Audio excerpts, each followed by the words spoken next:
I have a poem here I'm going to read that dates back to 1963. I hope you'll forgive me. And it ends with a Shakespearean sonnet that even Willie would be proud of. And after I read that, my wife's going to read it in French. And of course, Bill Nace will accompany me here. And I'd like to thank Byron and Benoit and everyone for this evening. I always enjoy coming to Montreal. This does have some characters in it, autobiographical, as most of my poems are. It has, when I mention driving down the road with a dashboard, moon on the dashboard, Peter Orlowski is driving, and Allen Ginsberg's in the car. And I lived in Skid Row in San Francisco at this time, in the Tenderloin. And it was during the Vietnam War. And we went up to Joni Baez's house, and she was, I mentioned her in Removed from Ghettos of Clambering Style. And my own sister Betty, who used to fight in Indian bars in San Francisco and died on the streets there. And it's about the what was going on during the Vietnam War in '63, and later on I'll be reading a couple more, and Bloodshot Bill will join me. But this begins. Let me know, is this coming through all right? Yeah. Apocalypse Rose, San Francisco, 1963. The jukebox begins its song. Futuristic mirage blossoms, dimensions of accelerated fortune tellers. Leaving his coffee, the boy from nowhere dials any combination of numbers on the telephone, smiles under the beat of nowhere to hide. The night that shades his darkened eyes unwinds into mistaken paradise. Numbed with gravity, the song grows fainter. Those closer to the earth are last to go. Images pass on streets long vacant. The hand that strikes a match at night, soon they grasp the torch of liberty, while a dogtail dipped into a wound holds the very union of the senses. And all in war of space and time I dream to drink with you from the fountain of strength and wait for an unbelievable day to the movies. Or isn't there a job for you in space, Catherine? With your metal sandwich, let's keep the conversation hermetic, for soon even midnight will be plastic. I've traveled around these states like a migrant bird, singing an old refrain here and there. My truant grade school bike rides, the Kansas sun warmed the sunflower lined the blacktop, but the bird makes up the song again, its own along the delta river, like an ever-widening crack in the universe. Gospel thoughts gathered like plantation cotton. Does nightingale trade its song for fame? Are you in human form called once more, with your imploding love to blame? Will you run among the sweet wildflowers to warn of autumn in an ominous tone? I ask the generation with a hardening smile, if killing goes, will love be all alone? If destiny could be bought for latest kicks, could I sell a man screaming in an hourglass? Could I sell my pinup queen for charity?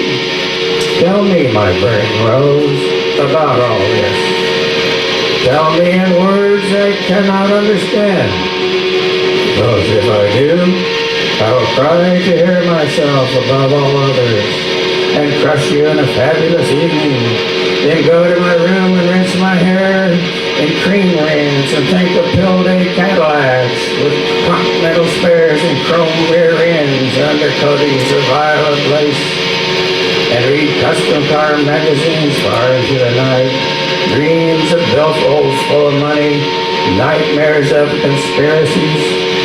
Is this the head I'm stuck with, born to an age which makes me 30?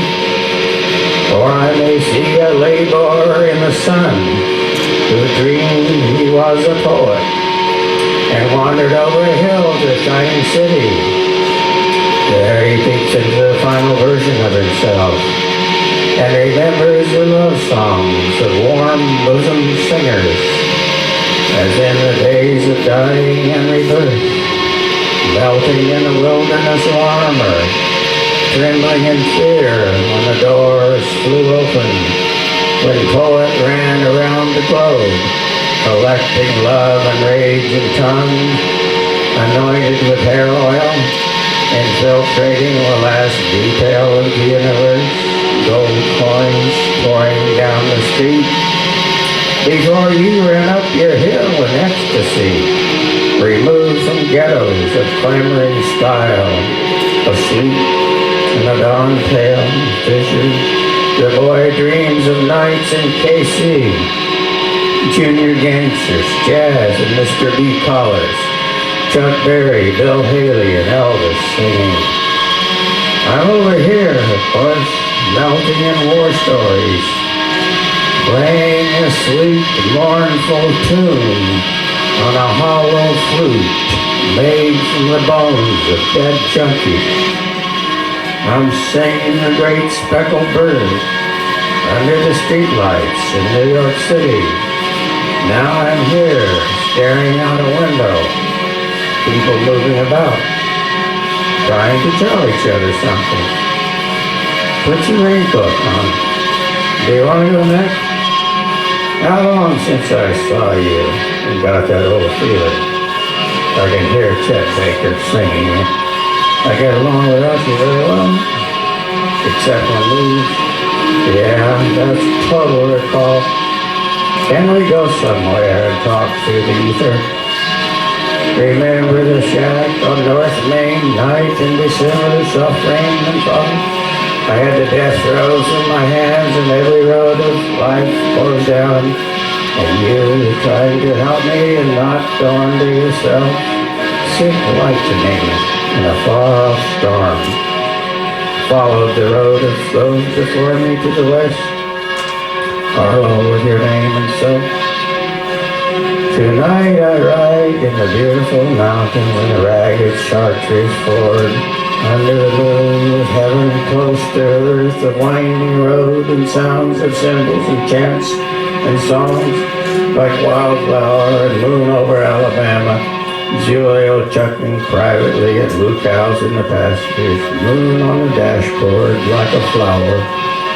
Creator, destroyer, preserver. Do not tell the stars I sing like a traitor from Radio Apocalypse Road. Is there something I can say to you, oh radar queen in Compton's cafeteria, before the puke and blood melt in the street? Is there a glitter of dragon flame through the gold of Skid Row? Is there a promise in the bedrooms below fixed bayonets of paradise? We are linked by our tongues walled with hand grenades in our mouths. Where were you before a protest was needed? Could I walk out the door and say, maybe I'm going to get mine. But without missing too many meals, I can buy a Polaroid for $29.98 and take pictures of troops and pickets, or Mr. Hyde of Cut Corner, who wishes his was black leather, or 19-year-old David, who burned himself, left a note reading, Buddhist inquire at Fair Oak Street.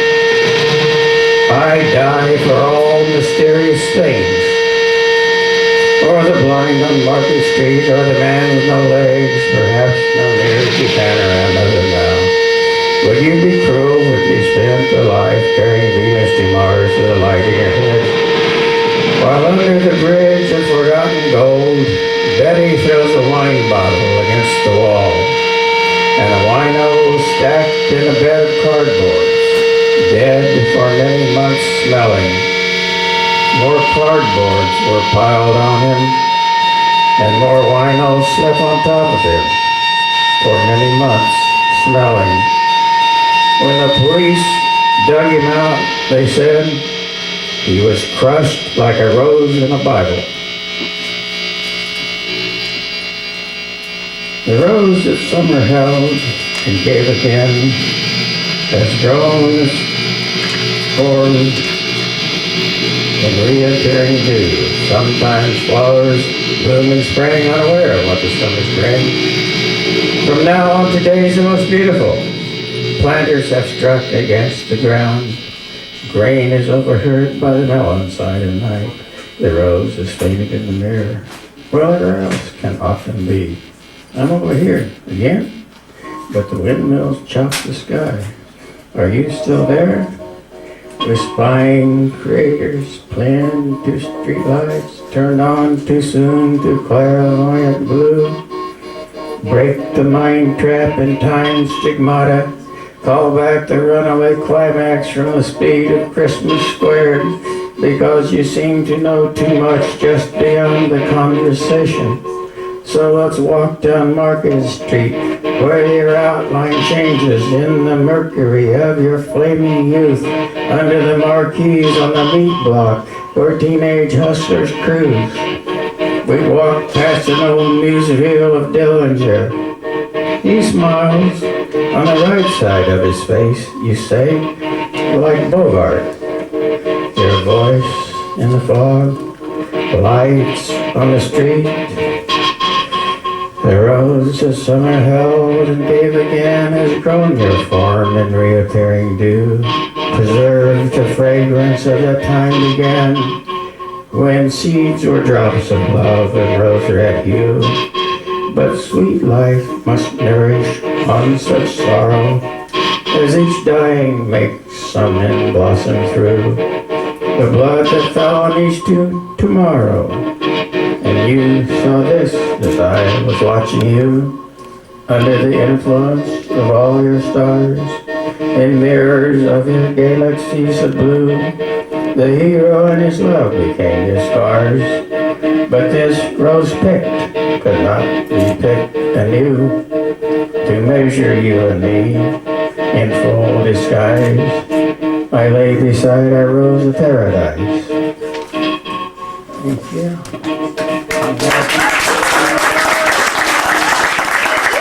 And we read the next part.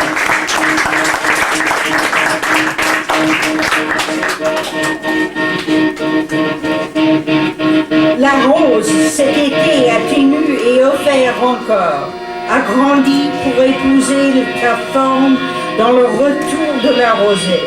Intact, le parfum de ce temps s'est répandu, comme quand les graines étaient autant de gouttes d'amour aux nuances rouge-rosé.